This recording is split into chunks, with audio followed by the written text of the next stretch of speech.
क्या Indian real estate sector में एक बहुत बड़ा बूम आने वाला है?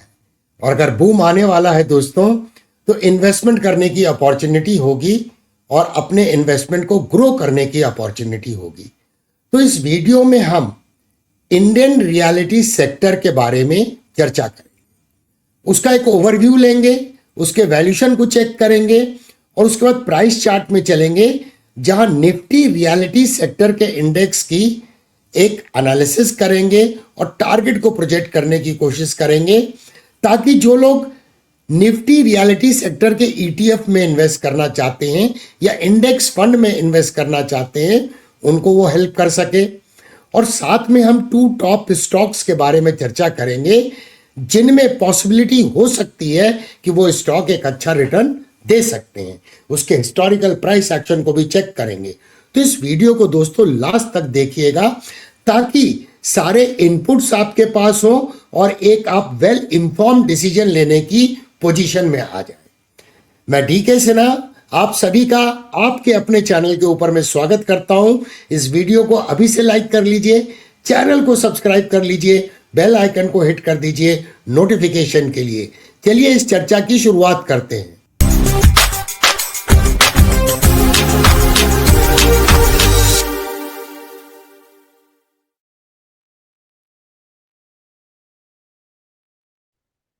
तो सबसे पहले रियल एस्टेट सेक्टर का एक ओवरव्यू लेते हैं।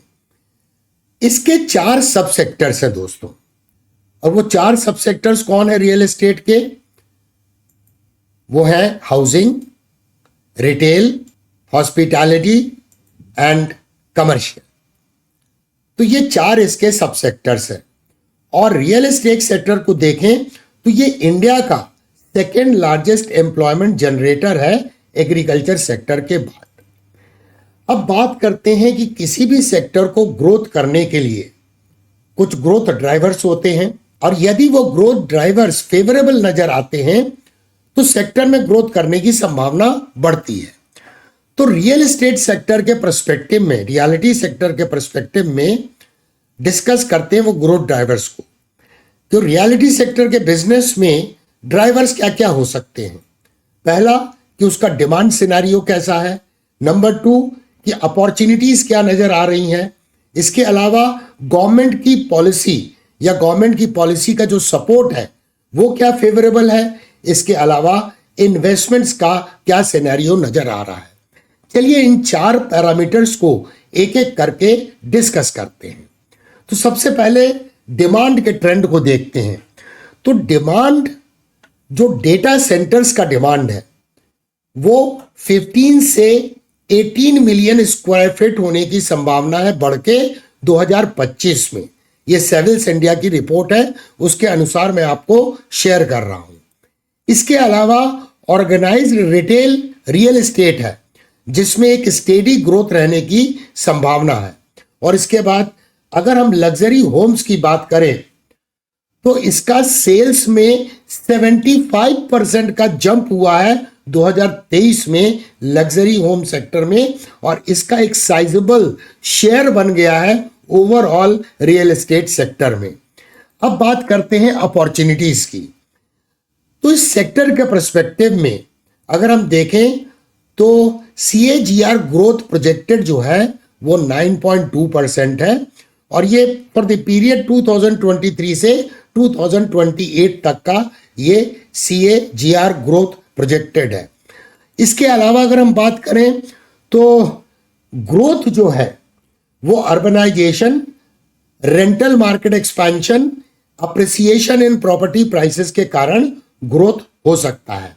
इसके अलावा ब्लैक स्टोन जो एक प्राइवेट इन्वेस्टर है, उसने $50 बिलियन का इन्वेस्टमेंट किया है रियल एस्टेट सेक्टर में, और फर्दर उनके इन्वेस्ट करने का प्लान है $22 बिलियन बाय 2030। तो ये एक बहुत बड़ी अपॉर्चुनिटी प्राइवेट इन्वेस्टर इसमें देख रहे हैं। इसके अलावा अगर गवर्नमेंट की पॉलिसी का सपोर्ट की बात करें तो गवर्नमेंट ने FDI अलाउ किया है 100% फॉर टाउनशिप्स। ठीक है दोस्तों। इसके अलावा union budget, current financial year का जो यूनियन बजट है उसमें प्रधानमंत्री आवास योजना के तहत 1 करोड़ हाउसिंग नीड्स को डेवलप करने की बात है अर्बन पुअर के लिए और मिडिल क्लास के लिए, जिसके लिए 10 लाख करोड़ का इन्वेस्टमेंट की संभावना यहां पे बनती है। इसके अलावा दोस्तों अगर हम देखें इन्वेस्टमेंट का ट्रेंड, तो इन्वेस्टमेंट इंक्रीज होता हुआ नजर आ रहा है रियल एस्टेट सेक्टर में। अगर यहां बात करें small and medium real estate investment trust, जो अपने आप में एक ग्रोथ इनेबलर हो सकता है, जिसके द्वारा फंड्स फ्लो कर सकता है रियलिटी सेक्टर में। इसके अलावा फॉरेन इन्वेस्टर्स ने $3.1 बिलियन ईयरली वो फंड को इन्फ्यूज करते हैं रियलिटी सेक्टर में, और 37% ईयर ऑन ईयर जंप देखा गया है फर्स्ट हाफ ऑफ 2024। तो ये सारे जो ड्राइवर्स हैं ये एक पॉजिटिव इंडिकेशन देते हैं रियलिटी सेक्टर के बारे में। अगर हम मार्केट साइज की बात करें तो यहां देखिए मार्केट साइज कंटिन्यूसली राइज होता हुआ नजर आ रहा है। 2017 में ये $120 बिलियन का था और उसके बाद 2020 में बढ़ के $180 बिलियन का हो गया। 2025 में जो एक एस्टिमेटेड है $650 बिलियन होने की संभावना है। 2030 में $1000 बिलियन एंड 2047 जहां पे भारत सरकार प्रोजेक्ट भी कर रही है कि हमारा जब 2047 में भारत एक डेवलप्ड इकोनॉमी होगा, उस समय पे रियलिटी सेक्टर का मार्केट साइज होगा $5800 बिलियन। ये अपने आप में बहुत बड़ी अपॉर्चुनिटी को इंडिकेट करता है, इन्वेस्टमेंट अपॉर्चुनिटी को इंडिकेट करता है रियलिटी सेक्टर में। अब बात करते हैं निफ्टी रियलिटी सेक्टर का जो इंडेक्स है उसके वैल्यूएशन की पहले बात करते हैं। तो यहां देखें इसका current price to earning multiple 48.9 times है और 3 साल का एवरेज है 54.8। तो वैल्यूएशन के टर्म्स में ये फेयरली प्राइस नजर आ रहा है, एक्सपेंसिव नजर नहीं आ रहा है अगर हम 3 साल के एवरेज से कंपेयर करें। वहीं अगर प्राइस टू सेल्स रेशियो की बात करें तो करेंटली है 10.2 और 3 साल का एवरेज है 8.8 और 9 के आसपास। तो करीब करीब उसके क्लोज में ये ट्रेड हो रहा है। एंड हम कंटिन्यूसली देख सकते हैं कि यहाँ पर अर्निंग्स में, नीचे में ग्राफ देखिए, अर्निंग्स में ग्रोथ है, रेवेन्यू ग्रो हो रही है, मार्केट कैपिटलाइजेशन कंटिन्यूसली बढ़ रहा है क्योंकि निफ्टी रियलिटी सेक्टर में ग्रोथ देखी जा रही है। अब बात करते हैं कि ग्रोथ का एस्टिमेट क्या है, फोरकास्ट क्या है रियलिटी सेक्टर का। तो यहां देखिए अर्निंग्स का ग्रोथ एस्टिमेट जो है वो काफी अट्रैक्टिव नजर आता है। रियल एस्टेट सेक्टर 26.1% से अर्निंग ग्रो करने की संभावना है आने वाले सालों में, जो एक प्रेटी अट्रैक्टिव नजर आता है क्योंकि ब्रॉडर इंडियन स्टॉक मार्केट का जो अर्निंग का ग्रोथ का एस्टिमेट है वो 18% का है। वहीं रियलिटी सेक्टर के आउट परफॉर्म करने की संभावना है ब्रॉडर इंडियन मार्केट को। अब यहां पर देखें इंडस्ट्री के ट्रेंड की बात करते हैं कि पिछले 3 महीने के दौरान ब्रॉडर इंडियन स्टॉक मार्केट ने नेगेटिव रिटर्न दिया है 1.81% का। वहीं रियल एस्टेट सेक्टर ने आउट परफॉर्म किया है और पॉजिटिव रिटर्न दिया है 4.26% का। तो ये सेक्टर का ट्रेंड भी इंडिकेट करता है, इंडस्ट्री का ट्रेंड इंडिकेट करता है ये सेक्टर आउट परफॉर्म कर रहा है ब्रॉडर इंडियन स्टॉक मार्केट को। ब्रॉडर एनालिस्ट के अगर व्यू पॉइंट को देखें तो वो काफी ऑप्टिमिस्टिक है रियल एस्टेट इंडस्ट्री के बारे में, क्योंकि अर्निंग 26.1% से ग्रो होने की संभावना है ओवर द नेक्स्ट 5 ईयर्स, और जो बेहतर है प्रीवियस ग्रोथ 15% पर ईयर के अनुसार। अब दोस्तों टेक्निकल एनालिसिस करते हैं, प्राइस चार्ट में चलेंगे और टेक्निकल एनालिसिस करेंगे जिसमें निफ्टी रियलिटी सेक्टर की एनालिसिस करेंगे एंड टॉप 2 स्टॉक्स की एनालिसिस करेंगे। अब वो टॉप 2 स्टॉक्स कैसे होंगे उनको हम अनबायस तरीके से सेलेक्ट करेंगे। यहां देखिए पाई स्टॉक की स्कोर हमने कई रियल एस्टेट सेक्टर के स्टॉक्स की, रियलिटी स्टॉक्स की कंपैरिजन किया। तो यहां पर देखिए ये इसको कि DLF, Phoenix limited, Lodha, Prestige, Godrej property, Oberoi reality. तो इनके अगर पाइस्ट्रॉकी स्कोर को देखें तो डीएलएफ का 5 है, मैक्रोटैप डेवलपर्स का 7 है, और गोदरेज प्रॉपर्टी का 2 है, ओबरॉय रियलिटी का 8 है, प्रेस्टीज का 6 है और फिनिक्स मिल्स का 5 है। तो यहां पे टॉप 2 स्टॉक्स कौन से नजर आते हैं पाइस्ट्रॉकी स्कोर के अनुसार? ओबरॉय रियलिटी का 8 है और मैक्रोटेक डेवलपर्स, जिसे लोधा के नाम से जानते हैं, उसका 7 है। तो ये 2 स्टॉक्स हैं जो फाइनेंशियली स्ट्रांग नजर आ रहे हैं। इनका फाइनेंशियल्स स्ट्रांग है क्योंकि पाइस्ट्रॉकी स्कोर 7 से ऊपर है या 8 है, 7 आउट ऑफ 9, 8 आउट ऑफ 9। तो ये 2 स्टॉक को हम टेक्निकल एनालिसिस करेंगे। तो चलिए दोस्तों, अब स्ट्रेट वे चलते हैं प्राइस चार्ट के ऊपर में। निफ्टी रियलिटी सेक्टर के इंडेक्स की एनालिसिस करते हैं। ये जो टॉप 2 स्टॉक्स जिसे शॉर्टलिस्ट किया गया है, इसकी एनालिसिस करते हैं। दोस्तों, वीडियो को लाइक करना नहीं भूलिएगा, और अभी तक अगर आपने इस चैनल की मेंबरशिप को ज्वाइन नहीं किया है तो अभी ज्वाइन करें, खास करके डीकेएस डायमंड क्लब, ताकि आप हर वीक मेरे साथ जूम मीटिंग पे अटेंड कर सकें।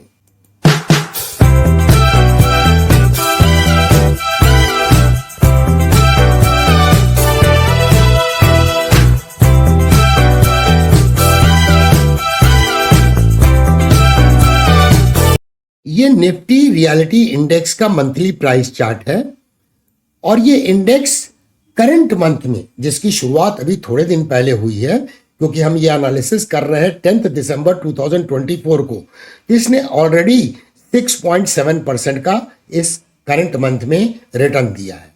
लेकिन मोस्ट इंपॉर्टेंट ये है इसके प्राइस एक्शन को समझना और हिस्टोरिकल प्राइस एक्शन को समझना। देखिए, यहां पर एक ये रैली देखी गई थी, और जब ये 2008 का बेयर मार्केट चालू हुआ तो ये इंडेक्स एब्सोल्युटली कोलैप्स कर गया, और उसके बाद lower highs and lower lows का मार्केट स्ट्रक्चर बनता रहा। यानी ये जो गिरावट चालू हुई जनवरी 2008 में, तो ये गिरावट चलती रही फरवरी 2016 तक। तो बहुत लंबा पीरियड था जिसमें इसमें गिरावट दर्ज की गई। उसके बाद यहां देखिए ब्यूटीफुल रिकवरी होती हुई नजर आई, और ये यू शेप रिकवरी है। जब भी यू शेप रिकवरी होती है, वी शेप रिकवरी सस्टेनेबल नहीं होती है, वी शेप रिकवरी काफी अच्छी मानी जाती है। और यहां पर अगर हम कुछ सुपर इंपोज करें तो आप देखिए, ये प्राइस का रेजिस्टेंस था, ये प्राइस का रेजिस्टेंस था, ये प्राइस का रेजिस्टेंस था। तो ये 2 हॉरिजॉन्टल लाइन का जोन जो था, ये एक मेजर सप्लाई एरिया था, और उसके बाद एक आशा की जा रही थी कि ये लेवल जहां से ये ब्रेकडाउन हुआ था जब बेयर मार्केट की शुरुआत हुई थी, तो ये लेवल एक रेजिस्टेंस के रूप में साबित होगा। लेकिन ऐसा हुआ नहीं। ये राउंडिंग बॉटम पैटर्न का, multi year rounding bottom pattern का ब्रेकआउट हुआ, और ये लेवल को भी प्राइस ने एफर्टलेसली निकाल लिया। तो ये इसके स्ट्रेंथ को इंडिकेट करता है। क्या यहां पे कोई और चार्ट पैटर्न हम देख सकते हैं? तो ये देखिए, प्राइस का रेजिस्टेंस, प्राइस का रेजिस्टेंस, सपोर्ट, सपोर्ट। तो ये राइजिंग वेज का यहां पर ब्रेकआउट हुआ, जिसका बेस काफी बड़ा है। अब इसका ऑल टाइम हाई क्या? 1878.45 है, जो इसने जनवरी 2008 में बनाया था। तो बहुत बड़ी संभावना बनती है कि इस राउंडिंग पैटर्न का जो एक मेजर ब्रेकआउट होगा और ये ऑल टाइम हाई के ऊपर में जा सकता है। तो अगर हम फिलहाल ये जो राउंडिंग पैटर्न बना है, इसके अनुसार अगर हम एक टारगेट को प्रोजेक्ट करें, तो चलिए पहले इस टारगेट को प्रोजेक्ट करते हैं। और टारगेट तो हम सभी जानते हैं मिनिमम एक्सपेक्टेड ऑब्जेक्टिव होते हैं।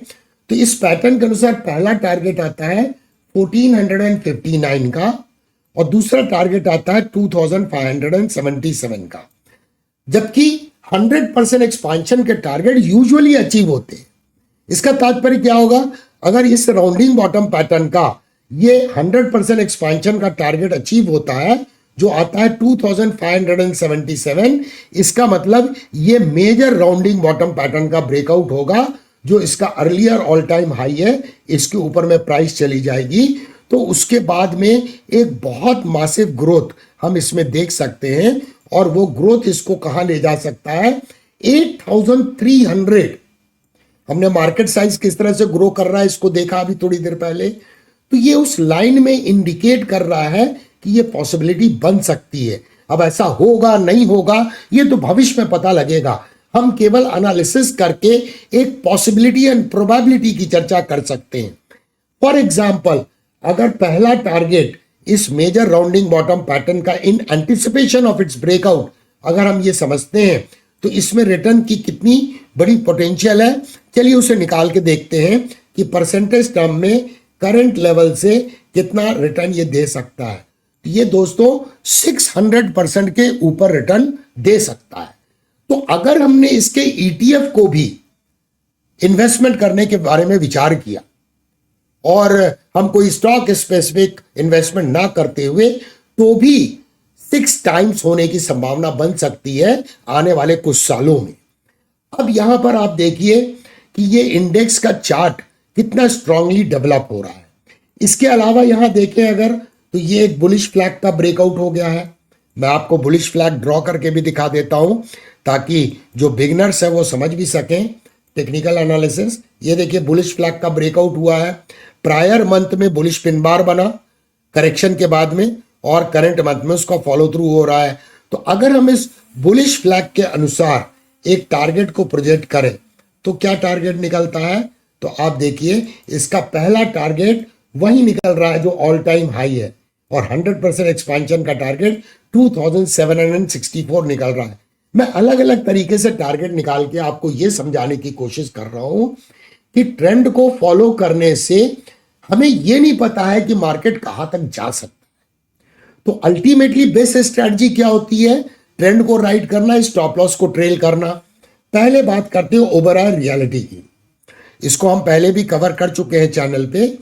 तो यहां पर मासिव अपसेंडिंग मूव है, यहां पे देखिए लंबे समय तक कंसोलिडेशन है, ब्रेकआउट हुआ और उसके बाद मार्केट का structure higher highs and higher lows का है। तो ये तब टारगेट तो ये शायद अचीव कर चुका है, ये टारगेट ये अचीव कर चुका है। अगर मैं इसके टारगेट को प्रायर इंपल्सिव वेव से ये बुलिश फ्लैग के हिसाब से निकालूं तो ये देखिए इसका 100% एक्सपेंशन का जो टारगेट है वो 2312 है। ये अभी ट्रेड हो रहा है 2130 पे, तो ये तो टारगेट अचीव हो जाएगा। और जैसा हमने बोला कि टारगेट मिनिमम एक्सपेक्टेड ऑब्जेक्टिव होती है। अगर यहां देखें तो फिर से कंटिन्यूशन चार्ट पैटर्न है, यहां प्राइस ने कंसोलिडेट किया, ये बुलिश फ्लैग का ब्रेकआउट हुआ, टारगेट को प्रोजेक्ट कर सकते हैं। ये देखिए इसके हिसाब अगर टारगेट प्रोजेक्ट करें तो पहला टारगेट आता है 2260 और उसके बाद आता है 2653। तो इसका मतलब इसमें भी एक अच्छा पोटेंशियल है अपसाइड मूव का और ट्रेंड इसका बुलिश है। यहां अगर वीकली चार्ट में देखें तो ये प्राइस का सपोर्ट है, ये प्राइस का सपोर्ट है, ये प्राइस का मल्टीपल सपोर्ट है। तो ये ट्रेंड लाइन काफी दिनों से वैलिड है दोस्तों, ये ट्रेंड लाइन वैलिड है मार्च 2023 से। तो ये ट्रेंड लाइन हमें मदद कर सकती है ट्रेंड को राइड करने में एंड स्टॉप लॉस को ट्रेल करने में। दूसरा अगर हम देखें तो ये एक रेजिस्टेंस के पिवट्स हैं, तो ये पॉसिबली ये इस रेंज में ट्रेड हो रहा है, अपर फाइबर टिल लोअर फाइबर इस तरह से ट्रेंड हो रहा है। जब अपर फाइबर का ब्रेकआउट होगा तो प्राइस में फर्दर एक्सपेंशन होगा। डेली चार्ट में एक नजर डालें तो यहां देखिए डेली चार्ट में ये रिसेंट टाइम में कंसोलिडेट कर रहा है, यहां बुलिश फ्लैग का ब्रेकआउट हुआ था तो इसका टारगेट शायद इसने अचीव कर लिया है। चलिए निकाल के देखते हैं कि क्या ये शॉर्ट टर्म का टारगेट इसने अचीव किया है।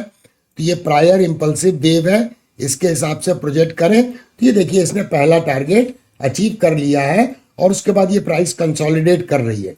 इसका मतलब इस कंसोलिडेशन के बाद फिर से एक बुलिश फ्लैग का ब्रेकआउट हो सकता है, कंसोलिडेशन बैंड जिसका इंपल्स ये है, तो अगला पॉसिबल टारगेट 2267 हो सकता है। मैं अलग अलग तरीके से टारगेट निकाल के आपको इसलिए बता रहा हूं ताकि अगर आप बिगिनर हैं स्टॉक मार्केट में और इस चैनल की प्लेलिस्ट जीरो टू हीरो से आप सीख रहे हैं तो आपको कैसे टेक्निकल स्टडीज का प्रैक्टिकल इंप्लीमेंटेशन किया जाता है वो भी आप समझ सके। चलिए अब बढ़ते हैं दूसरे स्टॉक की तरफ, Lodha, that is Macrotech developers. Monthly chart देखें पहले तो यहां देखिए मंथली चार्ट में ये स्टॉक ने एक इंपल्स बनाया, फिर कंसोलिडेट किया, ब्रेकआउट हुआ, फिर एक बड़ी इंपल्स बनाया, फिर यहां पर आप देखिए एक बुलिश फ्लैग का ब्रेकआउट होता हुआ नजर आ रहा है। इसको मैं बुलिश फ्लैग को ड्रॉ कर देता हूं ताकि आप क्लियर देख सकें। ये देखिए बुलिश फ्लैग का ब्रेकआउट होता हुआ नजर आ रहा है। तो अगर हम प्रायर इंपल्स के हिसाब से अगर इसके टारगेट को प्रोजेक्ट करें तो काफी बड़ा टारगेट आ रहा है दोस्तों। करेंटली ये ट्रेड हो रहा है 1401 पे। इसका पहला टारगेट आता है 1912 और उसके बाद 2560। तो यहां भी अच्छा पोटेंशियल नजर आ रहा है। यहां देखिए वीकली चार्ट में ये बुलिश फ्लैग का ब्रेकआउट हो गया है। Nice structure, higher highs and higher lows का मार्केट स्ट्रक्चर है। रिसेंट टाइम में देखिए एक कॉम्प्लेक्स करेक्शन हुआ, एबीसीडी पैटर्न करके ये बाउंस बैक दिखा रहा है। और प्रायर वीक की कैंडल को देखें तो वन वाइट सोल्जर का फॉर्मेशन है, जो वीक 2 दिसंबर 2024 को स्टार्ट हुआ था। उस वीक में one white soldier candlestick pattern का फॉर्मेशन है। डेली चार्ट में एक नजर डालते हैं तो डेली चार्ट में भी देखिए शॉर्ट टर्म में ये डाउन ट्रेंड में आ गया था। Market structure lower lows and lower highs का था। इसके बाद यहां पर देखिए प्राइस ट्रेड होने लगी थी SMA 200, SMA 233, SMA 144 के नीचे। लेकिन इस दौरान में SMA 144 का स्लोप जो है वो या तो फ्लैट हुआ या इंक्लाइनिंग अप। मतलब मार्केट में करेक्शन के दौरान भी ऐसी कमजोरी नजर नहीं आई लोधा के स्टॉक में। अब यहां पर मार्केट स्ट्रक्चर चेंज हो रहा है। प्राइस अब करेंटली जो रेजिस्टेंस ले रही थी SMA 144 पे, इसका ब्रेकआउट दे चुकी है और अब SMA 233, SMA 200 और SMA 144 के ऊपर में ट्रेड हो रही है। तो आज की इस वीडियो को देखने के बाद क्या आपको भी लगता है कि रियलिटी सेक्टर में, रियल एस्टेट सेक्टर में भारत में एक बहुत बड़ा बूम आ सकता है? अगर आपको भी लगता है तो इस वीडियो के कमेंट सेक्शन में आपके कमेंट्स का हमें इंतजार होगा। देखने के लिए धन्यवाद। फिर मिलेंगे दोस्तों अति शीघ्र।